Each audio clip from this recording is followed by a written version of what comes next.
Splat. I landed butt first into the cake, sending a shower of crimson chunks over everything. In the same instance, the curator smashed against the wooden surface with a prominent thud. For a moment everything was still. Every living being in the room exchanged glances with one another, as if unsure what was going on. Then the thing from downstairs raised its head from its daze and looked around. That's when the birds all let out a horrific screeching noise, one that I had never heard before.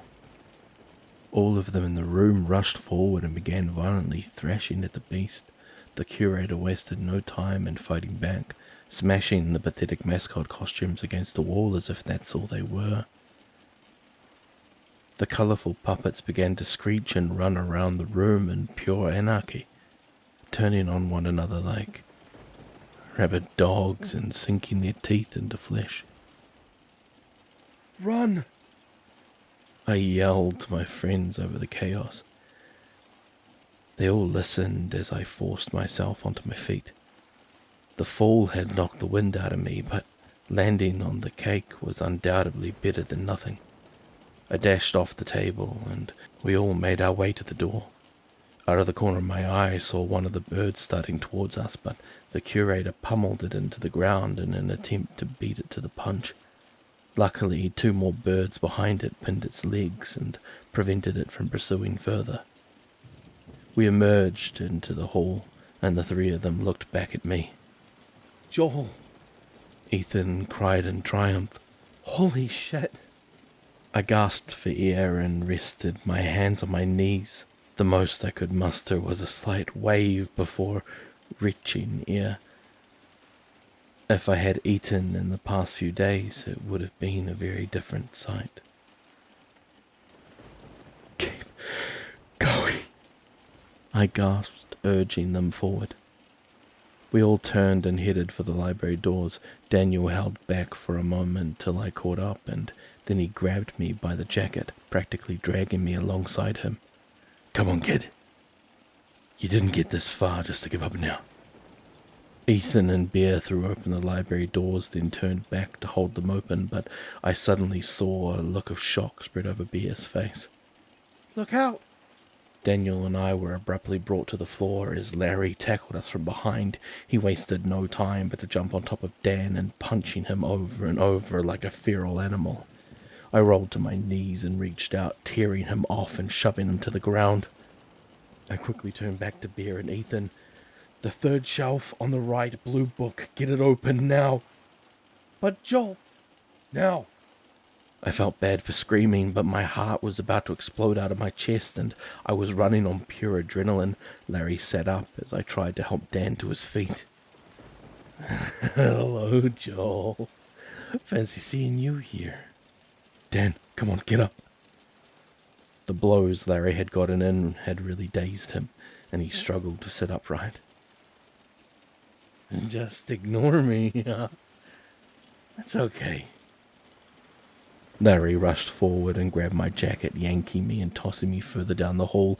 I slid to a stop in front of the library door, then felt a sharp pain in my stomach as he delivered a kick straight into my gut. "This is too good to be true.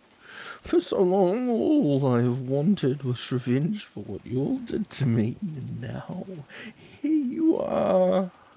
Fell right from the sky." He kicked me again, and my vision went blurry.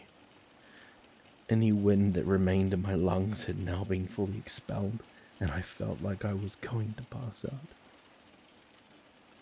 "It's too bad that your little girlfriend isn't with you. Andy, where is she at? Huh? You know, I ran into her not long after you threw me out. She actually tried to get me out of this place. But it was all in vain. This is my room. This is where I belong. Our rooms. find us all eventually. What are you talking about? I gasped. Just then we all heard a cry come from the kitchen. It sounded like the screech the birds had made a few moments ago, only louder, more frantic. Larry looked back in confusion, and I knew something was wrong. If he didn't know what it was, then something terrible was about to happen. And we didn't have time to stick around and find out. I rolled onto my stomach and shakily got onto my hands and knees when I heard another noise from the door on my right. The nursery. The floor shook as whatever was on the other side lumbered to the entrance. That gave me enough adrenaline to stand fully back up, but Larry quickly grabbed hold of me. Going somewhere. He raised his arm to deliver a punch, but stopped as the doors behind me swung open. I glanced over my shoulder and I finally saw what the source of the nursery's breathing was. It was another bird, although the size of this one would put the others to shame. It was nearly twice as large and its body was fat and swollen. Its feathers were patchy, and underneath its fleshy pink skin was visible and covered with a thick, creamy slime. It smelled awful. Its head retained its mascot appearance. However, its eyes weren't fake plastic like the others. They were real and bloodshot, and bulged fully out of its head. It groaned as if it slid itself across the floor and tried to worm its bulbous body through the doorframe. It was as if every movement was agony on the thing. Larry and I watched as it saw us and let out a crackly groan of surprise. The bird reared its head back and its throat began to throb. Then 3 different colored puppets came from its mouth, sliding out, covered in the same mucus as its body. What the? Was all Larry got out before Daniel grabbed my arm and then shoved Larry from behind. The man went stumbling forward towards the creature, and one of the puppets looked up at him and growled. It lunged forwards and clamped its teeth down onto his leg. He fell to the ground, screaming in pain as the other 2 gremlins latched on as well. One onto his arm and the other onto his side. I watched in horror as they tore his flesh away. Behind us, I heard the kitchen doors fly open. I turned to see the curator covered in blood, its fake skin hanging off in several places. "Joel, come on," Daniel yelled, pulling me forward. I didn't resist. Together we pushed through the library doors. Out of my peripherals, I saw the Curator start forward as the massive bird inched closer to its young that fed on Larry. I heard him yell one last thing between his cries of agonies. "Your rooms are looking for you. Your rooms are looking." Bear and Ethan had the shelf open now. They rushed over to pull us both through. I heard more commotion and flesh tearing in the hallway, but I didn't need to know whose or what it was. When Daniel was past the threshold, I spun around and slammed the door shut, then stumbled over to my pack and yanked it up. Slinging it over my shoulder, my head spun, and all I wanted to do was rest, but we weren't out of the woods yet. I flicked the switch on the control panel, and the spotlights outside burst to life. "Come on," I called to the others, leading them outside. "This way."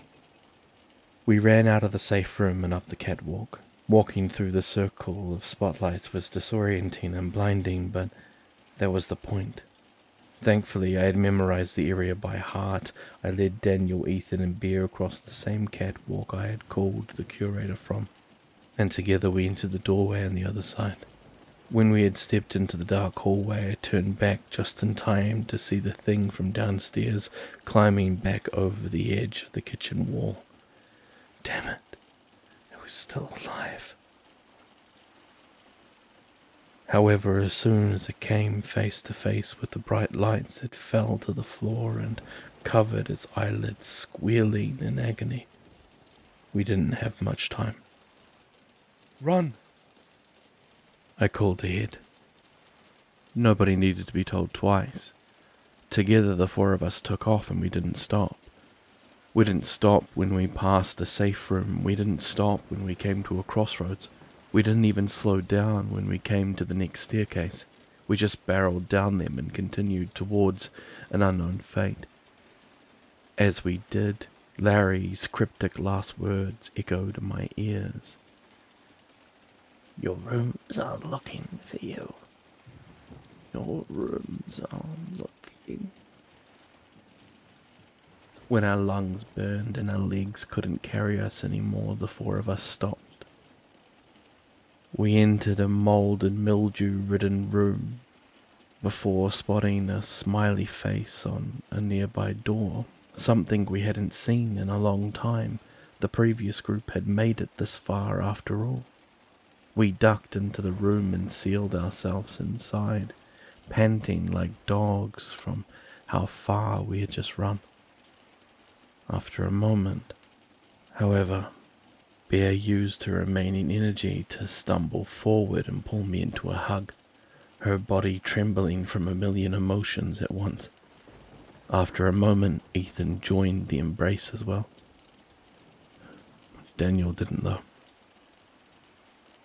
He just continued gasping for air before growling out, "Are you kidding, Joel? That was your plan?" I pulled away from Ethan and Bear and stared at him. Looking back on it at the moment, it really was a stupid idea, but despite that, only one response came to mind. Well, it worked, didn't it? Daniel caught his breath and glared at me for a second with disbelief. Then out of nowhere, I heard him begin to softly chuckle. Soon, that gave way to a steady laugh, which quickly evolved into a wild cackle. I looked at Bear and Ethan with nervous glances, thinking for a moment that Dan may be going full Larry when he surprised me by stepping forward and placing an arm around me. "You're insane, kid. But I'm glad you're okay." After settling down, we picked a random spot around the room to crash. It wasn't very big, which allowed us to talk to one another still. I filled them in on what I'd been doing behind the scenes while they told me about all of their detailed experiences, how the food tasted, how the place smelled, how excited they were for the next time we found a shower, things that wouldn't have been known from just the camera. "I'm so glad you guys are okay," I told them when we had finished exchanging tales. "You too," Ethan shot back. "There were a few times you didn't make it to the spotlight that we were worried." "I was fine. Just running late was all. I wasn't going to die before I could get you out of there." "Well, thanks for sticking around, kid. We owe you one," Daniel said. "I don't think so. I think each of you has saved my life at least once, if not more. I kind of owed it to you." "Well, consider your debt paid then." "Not yet. I still have to pay the interest." Daniel softly laughed as the room fell silent. "So, what now then?" Bear questioned. "Do we keep going deeper?"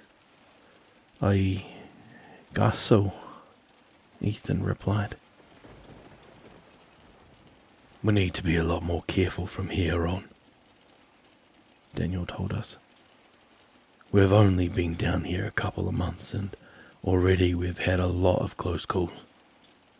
I can't believe I'm saying this, but I think things down here are a bigger threat than that lumpy monstrosity. Ethan snickered.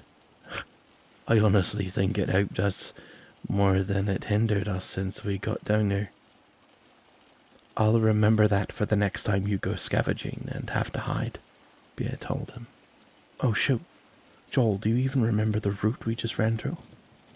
My heart sunk as I remembered our primary goal. Oh no, I really don't.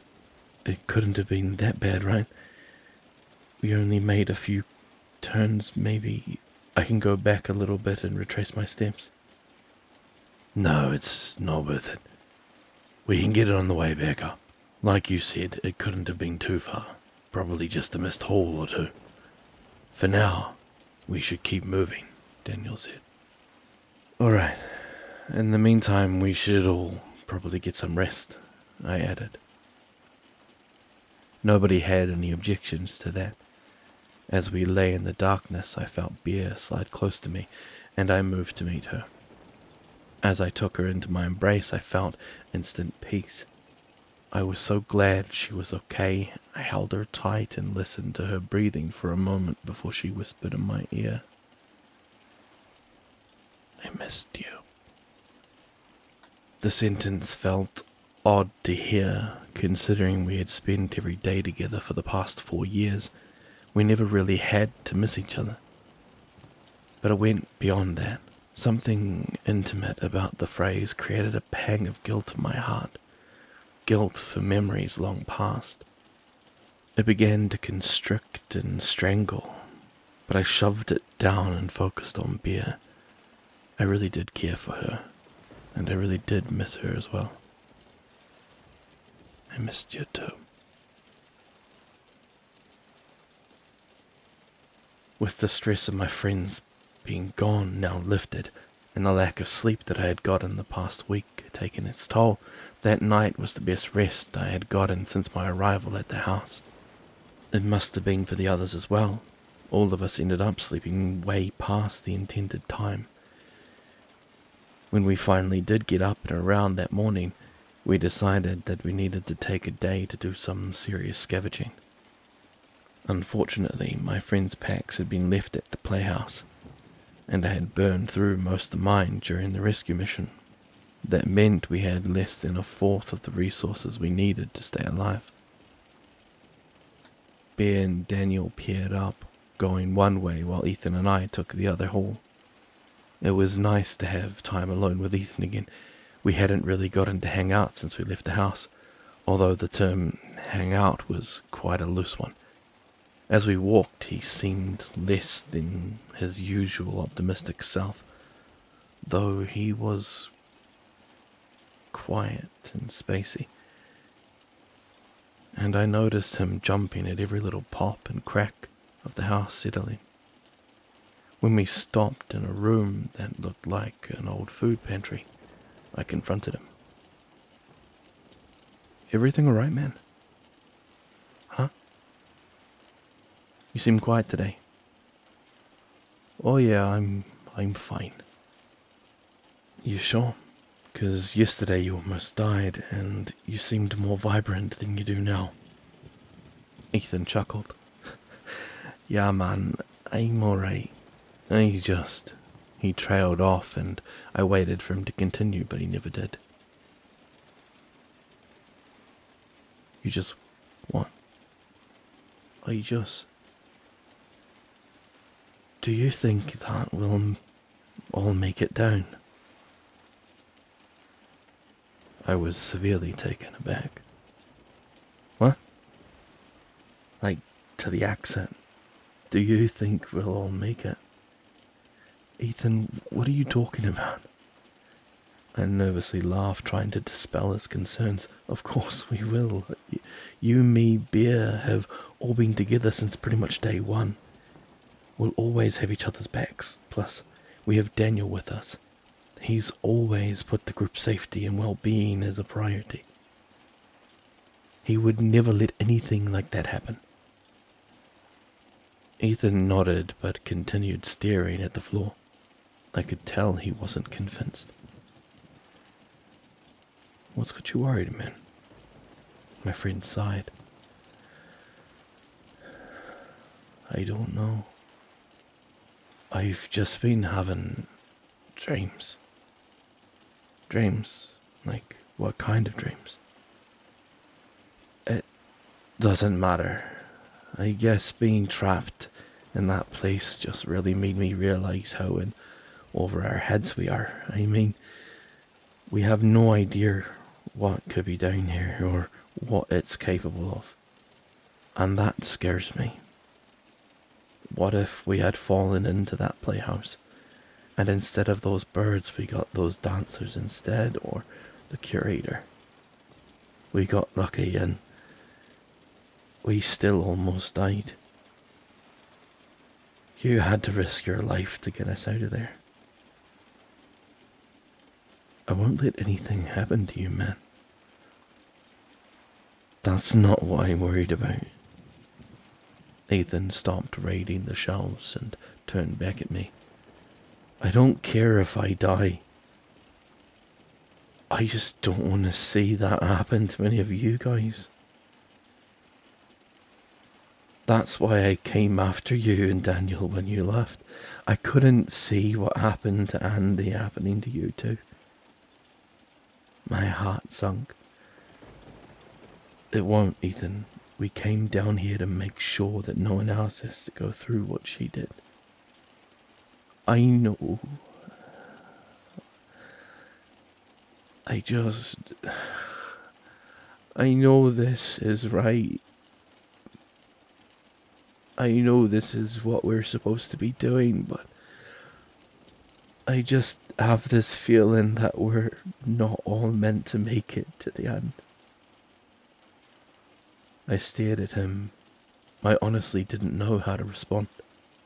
Ethan, I'm not sure I'm following where you're coming from. We're going to be fine, man, even if we aren't. We have to believe that we are. He sighed and brushed his hair from his face as he turned his gaze upon the floor again. Yeah, I guess you're right. I just need to know, Joel. I need to know if you have accepted the fact that we might not make it. I'd die before I'd let anything happen to you guys, I told him, staring him dead in the eye. He just patted his hand on my shoulder before throwing a few cans of food into the pack. That's what I'm afraid of, man. We continued forward after that, and Ethan began to talk more along the way. I could tell he was trying to convince me that he was all right now, but I could still sense lingering melancholy from him. I had never seen the guy so serious before. I mean, Ethan had his moments. He knew how to make people feel better when they needed comforting, and he knew when to stand firm to the situation. But in most dire cases, he was never too upfront about his thoughts and emotions. He even told me once that he didn't think his opinions mattered too much, so there was no point in sharing them. I had said to him that that wasn't true, but he just said that some things don't need to be shared, and his thoughts were one of them. The whole situation must have really bothered him, if he was willing to talk to me about it then. By the time we got back to the room, Daniel and Bear had already returned. What did you guys find? Dan asked as Bear laid out the contents from their trip. Based on the pack she was dumping items from, it was clear that her new bag was on the list of things that they had found. We emptied our contents onto the pile as well, and I was amazed to see that we had amassed quite a collection, enough food to ration out over a few weeks, 2 bottles filled with house chalky white water, some articles of clothing, and an actual real flashlight. Wow, good haul, Ethan noted. Daniel grinned with pure joy. It gets even better. Show 'em, Bear. Bear reached behind her back and retrieved one more item. Ethan and I could hardly believe our eyes. Oh my god. Is that a gun? It was a sizable thing with a stained antler grip. The kind of pistol people out of my old backwater town would carry on their hip, mainly for self-defense. However, here in the house, a weapon like this had a whole new power. Is it loaded?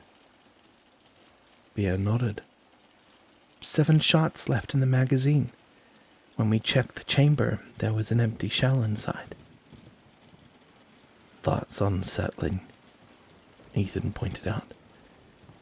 Where did you find that? I asked in disbelief. We ended up in some sort of hotel room at one point, Daniel told us. It was just sitting in the side table drawers. That's insane, Ethan cried.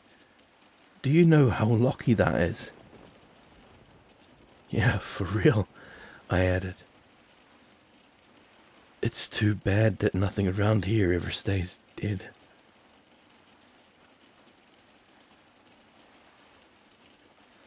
That's not true. Those puppet things died. I think I saw one of the birds' heads get crushed on the way out of the playhouse too. And technically, we've never actually seen the Curator die. It always just seems to escape at the last second. This could be a game changer though. Bear ran her thumb over the grip and stared down at the shiny object in her hand. Yeah, and besides, I think hitting anything in the right spot with a 45, immortal or not, would be enough to slow it down. I looked at her quizzically. A 45, huh? I assume you'll be holding on to it for now, Bear. What? Why? She said, suddenly perking up as if I had said something that jarred her from her trance. Well, I definitely don't know anything about guns. I looked at Daniel and Ethan, who both shook their heads as well. It seems like you're the most familiar out of all of us. You did set right to work expecting the thing when we found it, Daniel added. Oh, I don't know about that. I mean, I know a bit, but I've never really shot one before. If something goes wrong and we have to use it, I don't want to be the reason someone gets hurt. You won't be, I reassured her. You're the most qualified out of all of us. I'd feel safest with you having it. I agree. Yeah, plus if one of us does get hurt, you don't have to feel bad about it. Good Samaritan law and all that, Ethan said, giving her a pat on the shoulder. Bear rolled her eyes at the joke and smiled softly as she laid the gun on top of her new bag. Alright, I'll take it for now, but we'll pass it between us depending on the situation, okay? Okay. Sounds fair. Well, Daniel said, clapping his hands, I think this scavenge deserves a celebration, wouldn't you all agree? Daniel scooted to the side to reveal a full pack of old Coke bottles. What? No way! Jeez, you guys found all the good stuff. We all four sat in a circle, sipping on long expired liquid and laughing. We all agreed that there would be no wasting time tomorrow, and that we would set out first thing. But we figured we deserved a rest for the rest of that evening. After the last few weeks we had all endured, the stress was starting to get to us. It seemed like an evening to take a breather was needed, or else there might be some serious mental repercussions. You would think someone would eventually get used to witnessing horrors and abominations on a near day-to-day basis, but somehow it kept finding its way to wear on you. It was no spa day, but the simple luxury and conversation was more than enough to make us feel a little better. Wait, so you did own a Ferrari? Yes, I told you, didn't I? Daniel laughed. Dang, Ethan said enthralled. What colour? It was the sleek, vibrant yellow one. You'll never believe what I called it either. What? Bear. No way. Our bear chuckled. I believed you for a second, but now I don't. It's true. My wife hated the thing. Thought it was too gaudy, as though I had loved it more than her. I could see that, I jeered. Hey now, Dan said with a laugh as he took another swig of cola. You excited to get back to her, Dan? Bear asked. To my Ferrari? No, your wife, you jerk. Jan's expression went solemn for a moment before he spoke again. Well, we're actually taking a break from things for a while before I, ended up here. She's probably glad I disappeared. Oh, God. Daniel, I'm sorry I didn't know. You never mentioned. Nah, don't sweat it. You didn't know. Well, I'm sure that when we get out, she'll be happy to see you again, I chimed in. Then you two can work things out. Thanks, kid. But I don't know about that one. Some things just aren't meant to be fixed. Well, hey, come on, Dan. Ethan added. What could be so bad that there's no fixing it? You didn't cheat, did ya? I winced at the harshness of Ethan's sentence. Nah, no, nothing like that. Just things involving our daughter. Things we can't fix. Wait, didn't we ask if you had kids and you said no? No. You asked me if I have kids.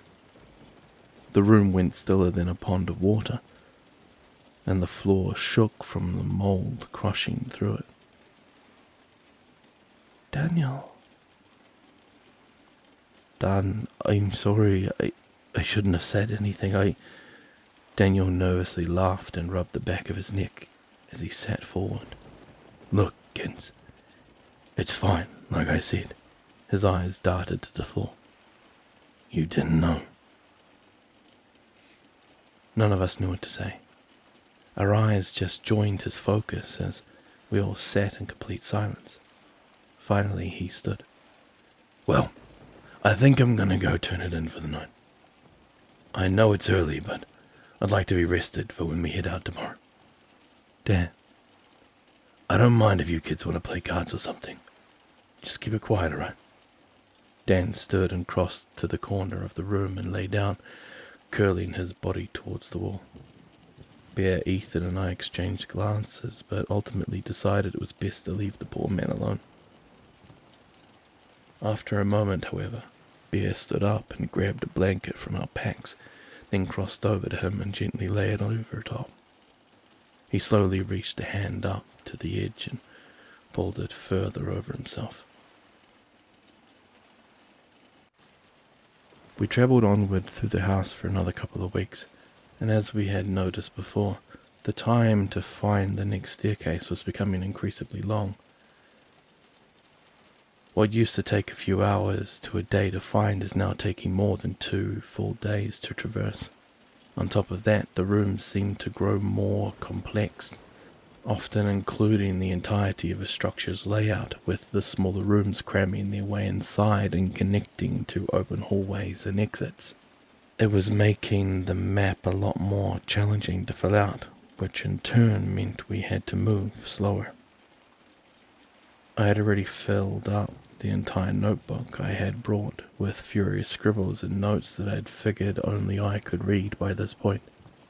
There were still marked safe spaces, but now they were far and few between. We often had to find our own, and when we signed them out of courtesy, occasionally they would still be a note letting us know where the food might be or something we should know about the journey ahead. But their usual details was all gone now, and the death count was no longer being recorded. It was pretty disheartening to see. I got the sense that this was around the time they began to lose hope. We travelled for most of the day when we came across another safe room. We thought about continuing further on, but when B and I went on ahead and saw the complicated stretch of hotel hallways, we thought twice about it and settled on the room. It was just an empty apartment-style area with a bathroom and a single bedroom, as well as a kitchen. There was, however, a closed door that had written on it, "Here lies Nathan. May you find peace in a place better than this," it read. Daniel started to open it, but after the foul stench of death and decay hit us, he left the thing shut. "Best not disturb the dead," he muttered. The following day when we woke up to set out again, I noticed Ethan in another one of his quiet moods. It had been a pattern ever since our conversation back at the pantry. As we packed up our things, I turned to him. "Still having those dreams, huh?" "Yeah," he said darkly to the floor. "Still not going to tell me about them, huh?" He zipped his pack and then smiled at me. "I'm fine, Joel." I laughed. Okay, just making sure you're alright." We exited back into the corridors, and Bear sighed. "Alright, let's take on another labyrinth of hotel halls." She was right to be annoyed. It was quickly becoming our least favourite setting.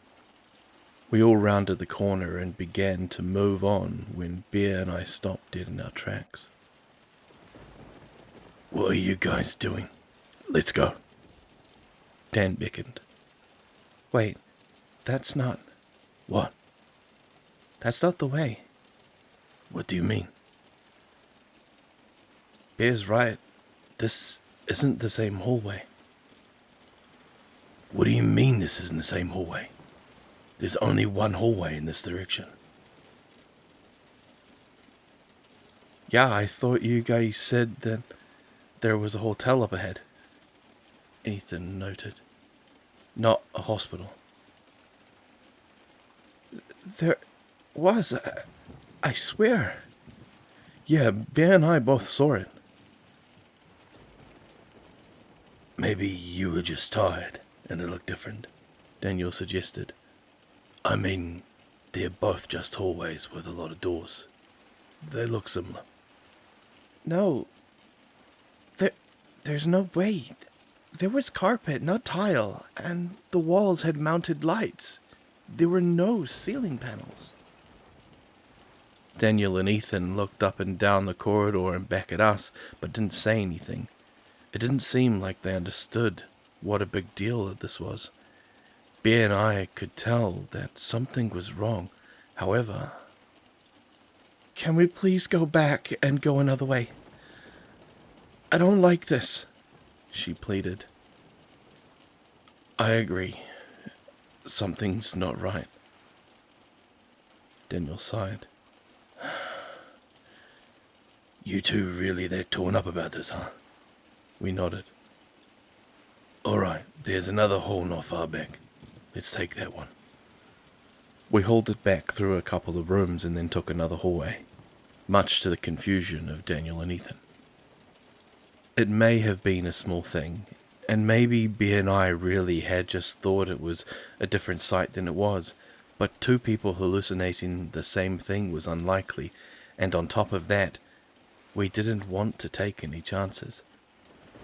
We travelled for another day and a half before finding the set of stairs. But this set was strange. There was no twists or turns. It was just a staircase going straight down into darkness.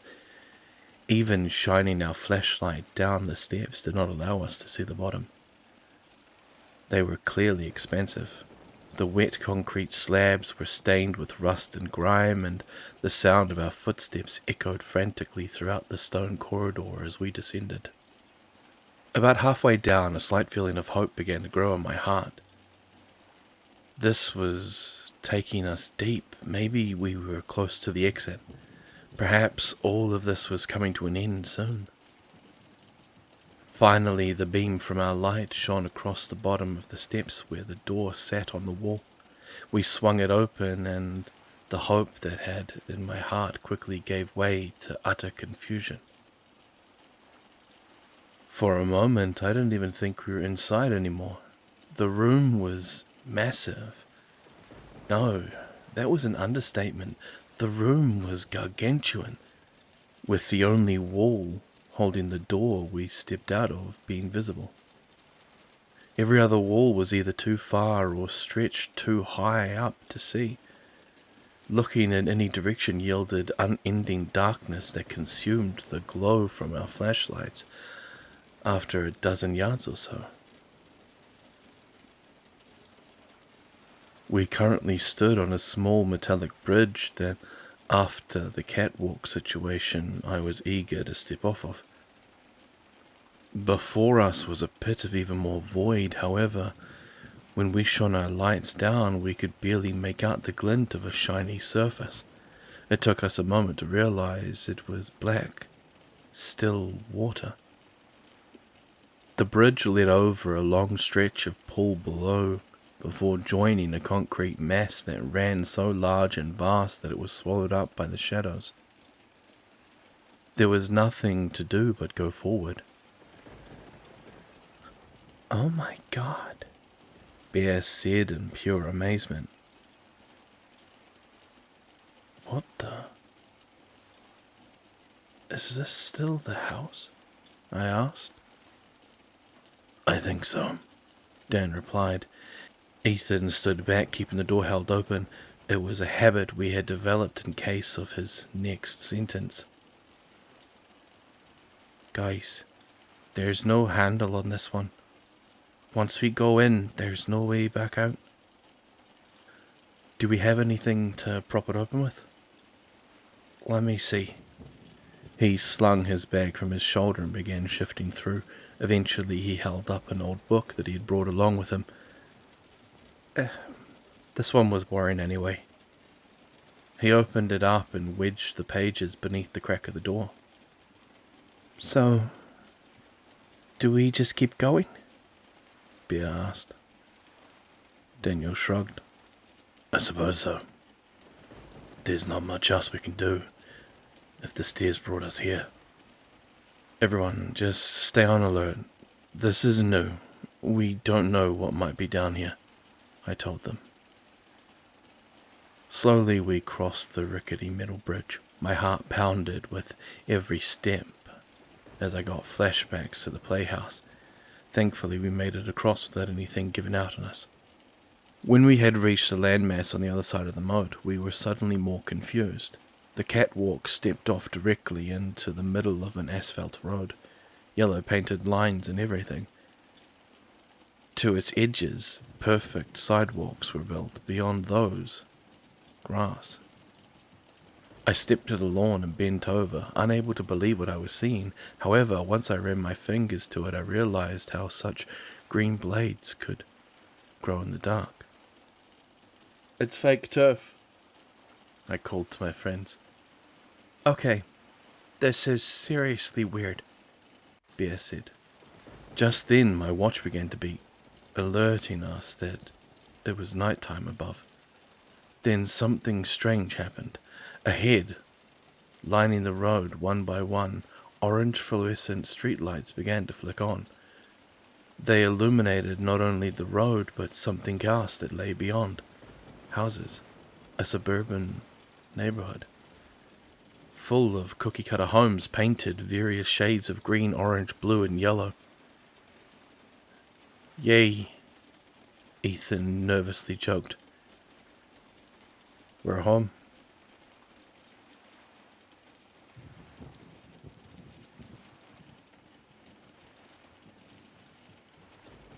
Curator now, Grim here. I know it's been a very long time since I've dropped something off on this channel, and I apologize. Life has been lifing, doing a lot of crazy things, you know, being crazy kids, trying to do other things in the world. Updated my recording a little bit, ended up finding a pop filter for my mic, so now I can talk a little bit more freely without worrying about it going every damn time, which is great. To be fair, this has been a long video, it's like 45 minutes, so I doubt anyone has made it to what I'm saying right now. But if you do, hey, nice to see you again.